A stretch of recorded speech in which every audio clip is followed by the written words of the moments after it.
All right, ahoy mateys. We are in a different location here. This isn't the average studio, obviously. Got a little bit of a different backdrop. Konami invited me out here for their first United States Community Day. Very exciting, and I have something exciting to share with you guys.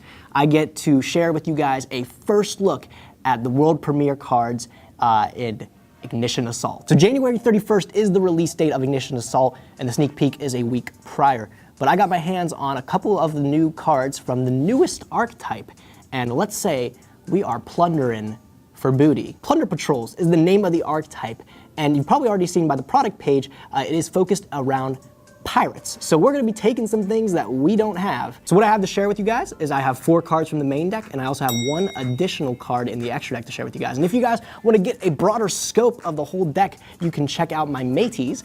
We got Team APS and Team Samurai X1. They also did an individual reveal of 2 of their own extra deck monsters. Without further ado, let's board the ship. Let's see where we're sailing. First member of the crew that you guys are going to meet is Whitebeard, the Plunder Patrol Helm. Whitebeard, the Plunder Patrol Helm, is a Fiend Tuner effect with 1500 attack and 1000 defense, and it reads, during your opponent's turn, it's a quick effect, you can special summon 1 Plunder Patrol monster from your extra deck with the same attribute as a monster your opponent controls, or it's in their graveyard. And if you do, equip this card you control to it. If this card is sent from the hand or monster zone to the graveyard, you can activate this effect. Special summon 1 Plunder Patrol monster from your deck, except Whitebeard the Plunder Patrol Helm. Also, you cannot special summon monsters for the rest of the turn, except Plunder Patrol monsters. You can only use each effect of Whitebeard the Plunder Patrol Helm once per turn. So the first line of text on this card is really going to preface what this archetype is about. You're going to be able to hop aboard your opponent's monsters, take their attribute, and then summon a monster from the extra deck, a Plunder Patrol monster, with that same attribute. So for example, if I target a dark monster my opponent controls, I can summon a dark Plunder Patrol monster from my extra deck, of ignoring its summoning conditions. Another member of the crew to join them on their pillaging is Redbeard, the Plunder Patrol Matey. Redbeard, the Plunder Patrol Matey, is a level 4 Fiend effect monster with the water attribute. It has 1000 attack and 1000 defense, and reads, during your opponent's turn, you can special summon 1 Plunder Patrol monster from your extra deck with the same attribute as a monster your opponent controls, or is in their graveyard. And if you do, equip this card you control to it. If this card is sent from the hand or monster zone to the graveyard, you can target 1 Plunder Patrol monster you control, except Redbeard the Plunder Patrol Matey, equip this card to it. You can only use each effect of Redbeard, the Plunder Patrol Matey, once per turn. So like I said, the first line of text is exactly the same, and it really sets the tone for the archetype. The Plunder Patrol monsters are going to be able to hop onto your opponent's monsters, take their attribute, and be able to use them to summon cards from the extra deck. Now Redbeard is different for the fact that when he's sent from the field to the graveyard, or from the hand to the graveyard, he's able to equip himself to one of the Plunder Patrol monsters you control, which normally they would do that anyways when you set up the ship by using its effect, but it's just another way to be able to equip it, maybe if your ship doesn't already have a pirate attached to it. So those are 2 of the crew members, and I think they're well equipped to be taking some treasure, but let's see what else they have in their arsenal to be able to help them out. Where are all these ships docking? Well, they're stopping at the Plunder Patrol Shipyard. Plunder Patrol Shipyard is a field spell card that reads, Plunder Patrol monsters you control gain 500 attack for each Plunder Patrol card in your spell and trap zone. You can only use each of the following effects of Plunder Patrol Shipyard once per turn. The second effect reads, if this card is in your graveyard, you can target 1 Plunder Patrol card in your spell and trap zone, set this card, and if you do, return that target to the hand. Shipyard really reminds me of another card, and that's Prank Kid's Place, in the same way that you can discard a card to be able to add a Plunder Patrol card from your deck to your hand. Any card, by the way, so you can add the other trap that I'll talk to you guys about in a minute, or you can add any of the monsters either. And keep in mind that when the monsters are sent from your hand to the graveyard, they're also going to have additional effects. So if you pitch one of the Plunder Patrol monsters to activate the Plunder Patrol Shipyard, you're going to be able to get that additional effect off of the crew member. Being able to add any Plunder Patrol card from your deck to your hand, pretty cool. But the second effect, if this thing is just chilling in your graveyard, you're able to bounce back one of your spell or traps, your Plunder Patrol spell or traps, and you're able to reset it. So it's just going to keep coming back. That makes sure that all your ships have a place to dock. We now have a place to dock our ships. Now let's see what treasure we're after. Plunder Patrol Booty is a continuous trap card which reads, you can declare 1 attribute, then target 1 face-up monster your opponent controls. It becomes that attribute until the end of this turn, even if this card leaves the field. Then you can take 1 Plunder Patrol monster from your graveyard and either shuffle it into the deck or special summon it. You can only use this effect of Plunder Patrol Booty once per turn.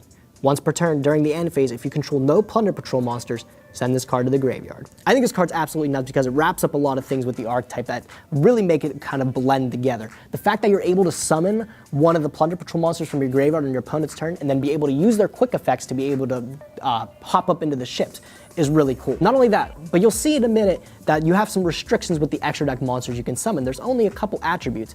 This card allows you to really blend anything to any attribute that you want, so you're guaranteed to be able to hop aboard a ship no matter the monster your opponent controls. During the end phase, if you don't control a Plunder Patrol monster, it's gonna get sent to the graveyard, which that kind of sucks, but it makes a lot of sense. If you don't have a pirate guarding the booty, it's no longer your booty. That's the booty, that's what we're nabbing. But what is a pirate without a good ship? Well, lucky for you guys, I have one of these ships to reveal for you. I have Plunder Patrol Ship Bran. Plunder Patrol Ship Bran is a fire level 8 synchro, which requires 1 tuner and 1 non-tuner monsters. It has 2,500 attack and 1,000 defense, and its effect reads, all other fiend monsters you control gain 500 attack. You can discard 1 Plunder Patrol card and target 1 spell or trap your opponent controls, banish it, then you can add 1 Plunder Patrol monster from your deck to your hand. This is a quick effect if this card is equipped with a Plunder Patrol card. You can only use this effect of Plunder Patrol Ship Bran once per turn. So what is any pirate without a ship? And this ship is pretty cool. So now this is where the archetype starts to make sense. We're able to target an opponent's fire monster and we're able to hop aboard the Patrol Ship Bran here because this is a fire attributed monster. From there, provided we have one of the crew members manning the ship, we are able to actually activate its second effect as a quick effect. We're able to discard a Plunder Patrol card and then able to banish a spell or trap. One of the immediate applications that I can think of is the fact that if our opponent's playing Salamangreat, a deck comprised completely of fire monsters, we're able to hop aboard this ship and then banish a spell or trap they control. Most likely you're probably gonna get rid of the Sanctuary or something like that. It's important to note that these ships are only as good as the crew member boarding them. If you don't have a Plunder Patrol monster boarding the ship, you're not gonna be able to activate its effect as a quick effect. All of that on top of the fact that when you discard a Plunder Patrol monster to activate its effect, you're also going to be able to add a Plunder Patrol monster from your deck to your hand. That's a lot of value. This is just one of the ships that you're able to set sail with the Plunder Patrol monsters. But if you want to get a closer look at another ship, you can check out Team Samurai X1's channel where he reveals another monster. And also, if you want to see the big captain, the big guy manning the ship, check out Team APS for their reveal on the Link monster of the set too. All right, so giving you guys a really quick look at maybe one of the combos you'll see with the deck. You want to start with one of your Plunder Patrol monsters, and you're going to want to be able to normal summon that monster. Now, he's not going to be able to do much on his own, but when you pass it over to your opponent's turn, that's really when things start to get cooking. So when you pass it over to your opponent's turn, and let's say, again, they're playing a deck like Salamangreat, they'll want to go into their Balinks and add their Salamangreat Sanctuary. From there, you're going to be able to activate your Redbeard here, and you're going to be able to equip him after summoning the Ship Bran from your extra deck here. Circumventing the summoning condition of a card is pretty neat, and it's especially cool when you can bring out something like this that has an additional disruption added to it. So if we have another Plunder Patrol card in our hand, we're going to be able to discard it. Keep in mind it could be any card, spell or trap, and then we're going to be able to banish the card, and then we're able to add a Plunder Patrol monster from our deck to our hand.